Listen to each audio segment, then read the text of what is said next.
लड़का जो कि लखनऊ में थाने पहुंचता है और थाने पहुंचकर बोलता है कि उस होटल में, होटल का नाम बताता है, सरजीत होटल में 4 लाशें पड़ी हुई हैं, जाओ और उनको ले आओ।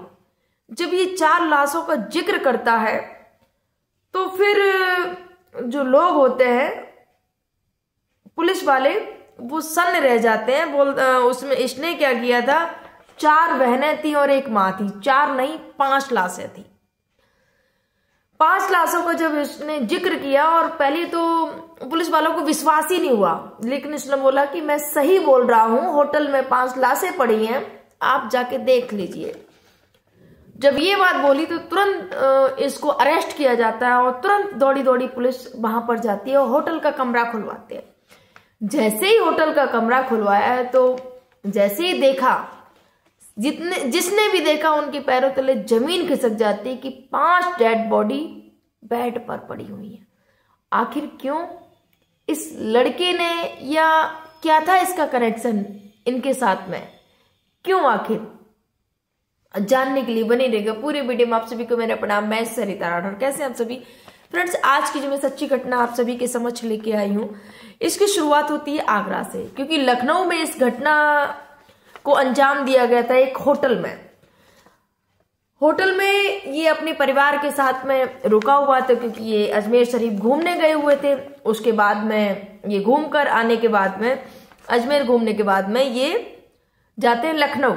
न्यू ईयर की पार्टी, पूरा देश जब न्यू ईयर के उसमें वो था कि ये न्यू ईयर मनाया जा रहा था, 31st की नाइट थी, और ये लखनऊ में रुकता है, एक होटल लेता है और होटल के कमरे में अपने परिवार के साथ में रहता है।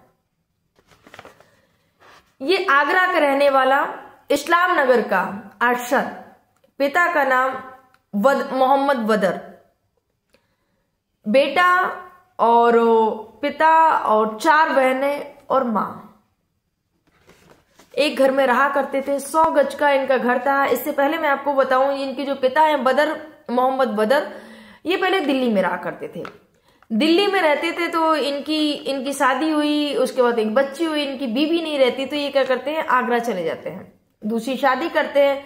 दूसरी शादी करने के बाद में इनको बेटा होता है, सबसे बड़ा बेटा होता है। उसके बाद में 4 बेटियां होती हैं। 4 बेटियां होती हैं, एक बेटा होता है और एक पहली पत्नी की बेटी थी। तो ऐसे पूरा परिवार साथ में रह रहा होता है। आगरा में जब ये रहने चले जाते हैं तो वहां पर 100 गज का एक प्लॉट खरीदते हैं। 100 गज का प्लॉट खरीदते हैं और उसके बाद में 50 गज अपने पड़ोसी को बेच देते हैं। उसके बाद में बेचने के बाद में 50 गज में अपना घर बनवा लेते हैं और उतने में ये फैमिली रहा करती थी।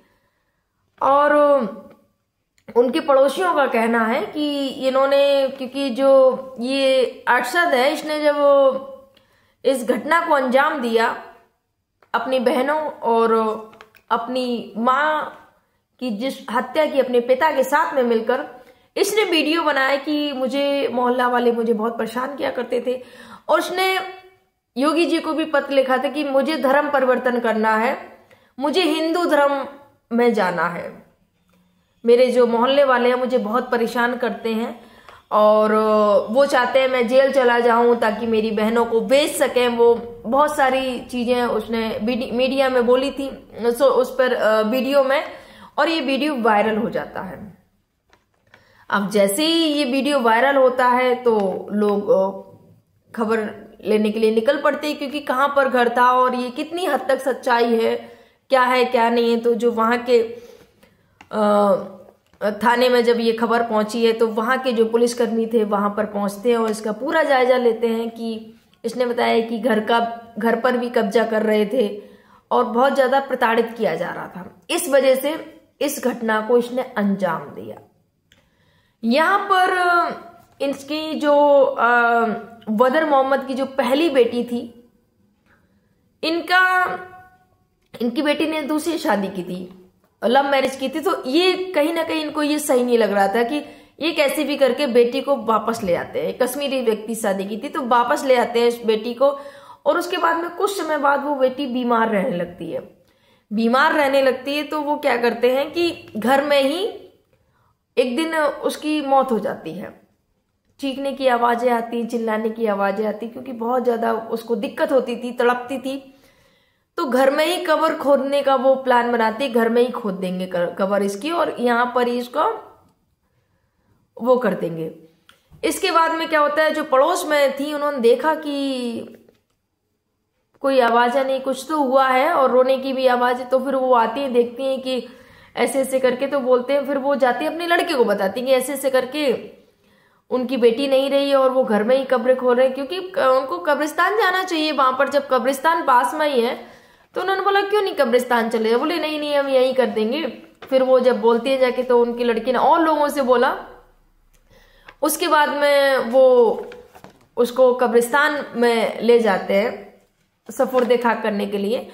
और उसके बाद में ये जो व्यक्ति था, उन सारे लोगों ने बताया कि किसी से भी मतलब नहीं रखते थे, किसी से भी कोई, इनकी जो बहनें थी, जो 4 बहनें थी, किसी को 2 बड़ी बड़ी थी, 2 छोटी बहनें थी, किसी को भी ये घर से बाहर नहीं निकलने देते थे, किसी से बात नहीं करने देते थे। एक कैदियों जैसी इनकी जो लड़कियां थी, उनकी जिंदगी चल रही थी कैदियों की जैसे।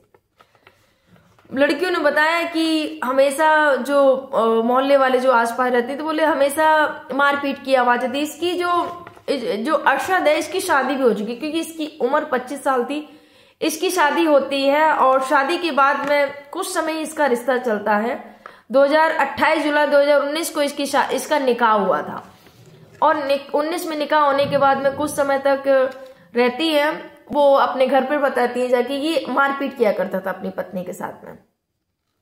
और जब पत्नी के साथ में मारपीट किया करता था तो, और जो इनका पिता था बदर मोहम्मद, ये इसकी भी बहू पर गंदी नजर थी। ऐसा बहू ने अपनी माँ को बताया जाके कि माँ आए दिन झगड़ा मारपीट करते हैं और ससुर की भी मुझ पर गंदी नजर रहती है। तो माँ बोल देती है कि बेटा अब आपको वहां जाने की जरूरत नहीं है, अब आप उस घर में वापस नहीं जाओगी। ये फैसला माँ बोल देती है। तो बेटी बोलती ठीक है माँ, वैसे भी मतलब सही नहीं है, मारपीट करता है, आए दिन मुझे मारता है, पीटता है, और ससुर भी ठीक नहीं है। तो फिर वहां पर तलाक हो जाता है इसकी पत्नी का और इसका। तलाक होने के बाद में ये जो बहनों पर बहुत ज्यादा कड़ी पाबंदी रखता था। कोई भी बहन घर से बाहर नहीं निकलती थी, ना ही किसी का आना जाना, किसी से कोई मतलब नहीं। ये दोनों अपना फेरी लगा के कुछ कपड़ों को बेचकर ऐसे अपने घर का गुजारा करते थे। इन्होंने 100 गज का जो मकान लिया था, 50 गज बेच दी थी, और 50 गज थी उसे में एक दुकान कर रखी थी परचूनी की, उससे अपने घर का गुजारा किया करते थे।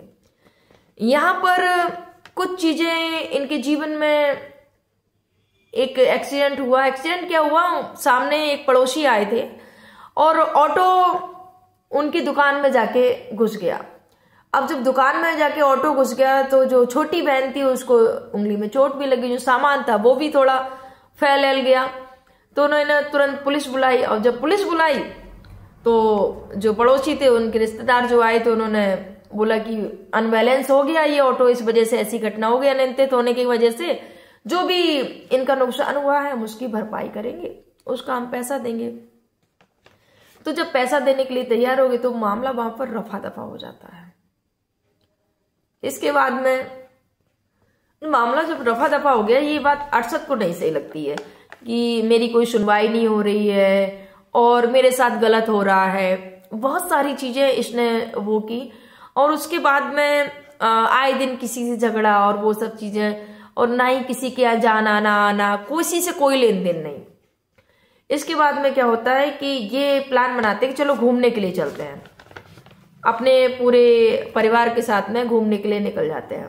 उसके बाद में आते हैं लखनऊ, और उससे पहले मैं आपको बता दूं, इन्होंने धर्म परिवर्तन के लिए भी मैसेज किया था कि मुझे धर्म परिवर्तन करना है, मेरे जो मोहल्ले के लोग हैं मुझे बहुत परेशान कर रहे हैं, मुझे बहुत तंग कर रहे हैं, इस वजह से मैं धर्म परिवर्तन करना चाहता हूं।